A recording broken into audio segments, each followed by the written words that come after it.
Bu Kabit, kabarnya hari ini? Alhamdulillah sehat, Ibu. Alhamdulillah, kalau melihat dari wajahnya Bu Kabit selalu bersinar ini, Iya. selalu cerah ceria. Sama kayak Bu Kadifnya kan. Gimana Bu Kabit? Saya ini sudah di di penghujung tahun. Iya. Boleh kalau saya tahu apakah ada hambatan dalam pekerjaan oleh Ibu Kabit? Kalau untuk di bidang HAM, Ibu, alhamdulillah hambatan untuk pekerjaannya tidak ada, lancar semuanya, baik terkait target kinerja, rencana aksi, maupun kegiatan rutin yang kita laksanakan di bidang HAM itu sendiri. Alhamdulillah untuk penyerapan kita sudah di atas 95% semua, Ibu. Nah, untuk kegiatan yang akan datang, kita masih ada beberapa kegiatan yang harus kita selesaikan. Memang itu dijadwalkan dari eselon 1 kita itu nanti berakhir itu di November. Jadi alhamdulillah tidak ada hambatan. Alhamdulillah, terima kasih tentunya untuk Bu Kabit. Tapi pasti menurut saya pastikan Ibu mempunyai tantangan tersendiri nih sebagai kepala bidang HAM. Kira-kira tantangan Ibu selama menjadi kepala bidang HAM ini apa? Tantangannya ada sih, Bu, dengan keterbatasan sumber daya manusia yang ada di bidang HAM itu.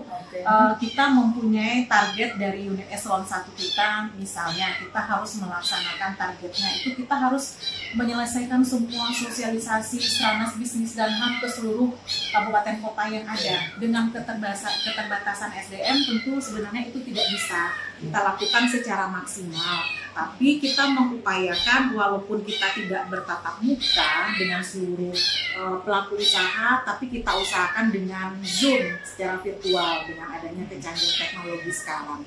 Nah, tantangan terbesar kita tentunya kita harus bisa mengimplementasikan apa yang sudah diamanahkan oleh eselon 1 kita, bahwa di tahun ini kita punya target nih, seluruh pemerintah daerah ataupun pelaku usaha yang ada di semua kabupaten kota tentunya minimal itu harus paham dulu apa kaitannya bisnis dengan HAM.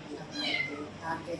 Jadi kalau saya boleh menyampaikan apa yang disampaikan oleh Bu Kabit tadi, tantangannya ada dua dalam memimpin atau melaksanakan kewajiban sebagai kepala bidang HAM. Yang pertama adalah sumber daya manusia, keterbatasan dari sumber daya manusia, dan yang kedua adalah tantangan dari target sebuah kinerja yang mana di tahun ini Ibu harus mengimplementasikan beberapa poin termasuk sosialisasi terkait dengan program HAM, yaitu bisnis Stranas ya, strategi nasional terkait dengan bisnis dan HAM. Di antara dua tantangan itu, Ibu tadi sudah menyampaikan akan melakukan bahwa pembinaan ataupun penguatan kompetensi. Namun di antara dua tantangan itu Ibu lebih memilih mana yang didahulukan, dengan SDM yang ada sekarang, namun harus berjalan program bisnis dan HAM ini, atau Ibu seperti apa? Untuk kedepannya mungkin menjawab tantangan ini, Bu, yang lebih prioritasnya terlebih dulu tentu yang SDM kita ini yang perlu kita kuatkan dulu, Bu.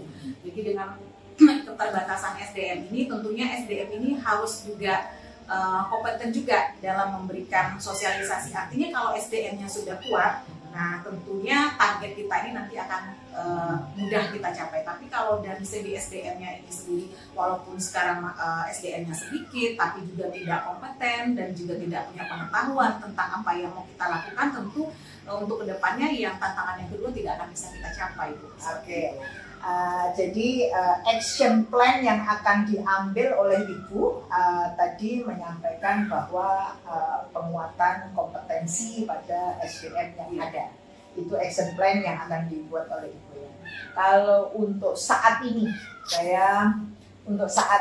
range antara 1 sampai dengan 10 kompetensi dari SDM yang ada di Ibu ini, Ibu bisa mengatakan di angka berapa? 8. Oh, ya, angka 8. Ya. Baik, kalau begitu untuk angka 8 menurut saya sudah cukup bagus.